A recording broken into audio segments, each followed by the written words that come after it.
right, back at it, less than 2 months removed from your last fight, Demarques. Certainly nothing new for you in your career.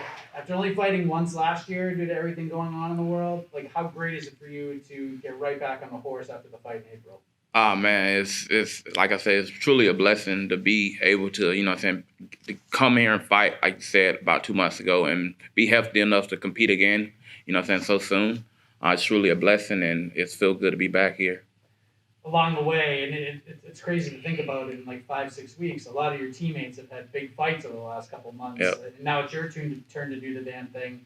Sanford MMA, well represented on this card. How much motivation was it for you to see guys like Sean Soriano get a huge opportunity and guys like Chandler headlining a pay-per-view and fighting for a title? Like, what has that been like being a part of a big stretch like that for your team? It's been really, really good.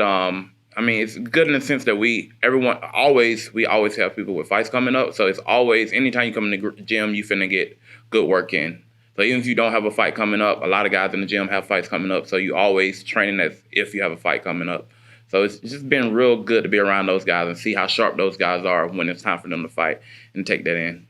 You're coming in off the loss in your last fight. You dropped a decision in that one. Certainly not the way you drew it up, not the way you intended on going. But what sorts of lessons, what sorts of things were you able to take away from your return to Bellator?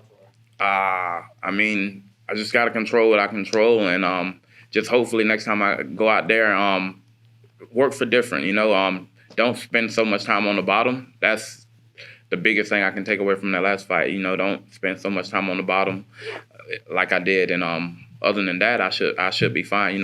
Keep my hands tight and keep moving on the feet. I should be all right.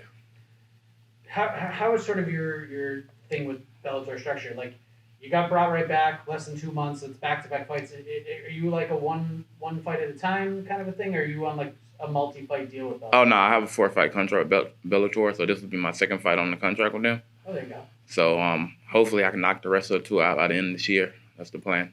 Just get 4 in. It's 4 in 1 year. I got to make up from last year. There you go.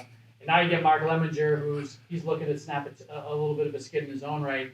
Some tough fights along the way. He's fighting. He fought Yaroslav Amosov. He's fighting for the title. Fought Jaleel Willis. What did you think of the matchup with Mark when it was presented to you? Yes. That was a matchup before I even seen who the guy was. They said, "Hey, you want to fight this Mark Lemminger?" I said, "Yes." And then my guy behind me was like, "Hey, you want to look him up for us?" And I was like, "All right." And I looked him up. But yeah, before they even told me who it was, I had said yes as soon as it came out of my manager's mouth. I just ready to get back in there. Like, if you want to be the best in the world, you can't really pick and choose your fights and who you fight. You got to fight everybody. Eventually, you're going to fight everybody. So you got to fight everybody. So you just got to be ready to bite on your mouthpiece and swing. So if they said you're fighting King Kong, you're just like, yes. King Kong. Let's go, King Kong.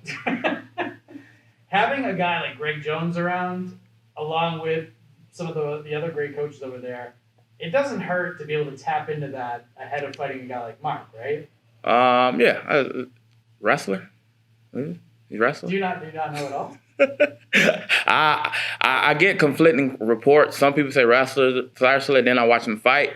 He seems to strike more, than wrestle. So I honestly train to fight anyone, anywhere. I train for everything. I train on feet, on the ground. I train everywhere. So wherever he brings, I plan on countering it. So I saw that you got to work with Shavkat Rakhmonov. Is that accurate? Did I see a picture of you working with Rakhmonov in the gym? That guy is a savage at 170. Who's this guy? Shavkat. Who's this guy? The big 170er, as I call him. I call him the big 170er. Oh, yeah, so the last 2 weeks from my training camp, I got to do actually a lot of work with him. I don't know why. I don't know. He liked to beat up on me. He just liked to come, "Hey, let's go today." And so last 2 weeks of camp, every time I needed a partner, he needed a partner. He always came and grabbed me. And, yeah, I got a lot of good work in with him. A lot of good work in with him. Do you feel like those 2 weeks you spent with him, do you feel like you improved like vastly? That guy is, yes. He's a monster. Like I said, I call him the big 170er because every time I see him, there's no way this guy can make 170, but he makes 170.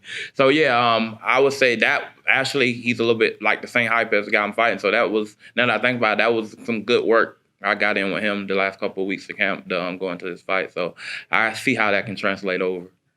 So big question, how do we get back on track, right the wrong from April against Mark Lemminger? In front of the fans as well. In front of the fans. Like every time I fight, I go out looking for the finish, and it's no different this time. If I can get it by choke, if I can get it by knockout, hey, if he slip on the banana field and I can jump up and hit him, hey, however the fight comes, I'm just getting my hand raised this time. Excited for Jason Jackson's fight? Oh, of course. So excited. So as soon as my fight over, I'm going back in the back and get ready for here. A couple beers in my hand. There you go. Appreciate the time, Demarques. Uh-huh. All right, appreciate it.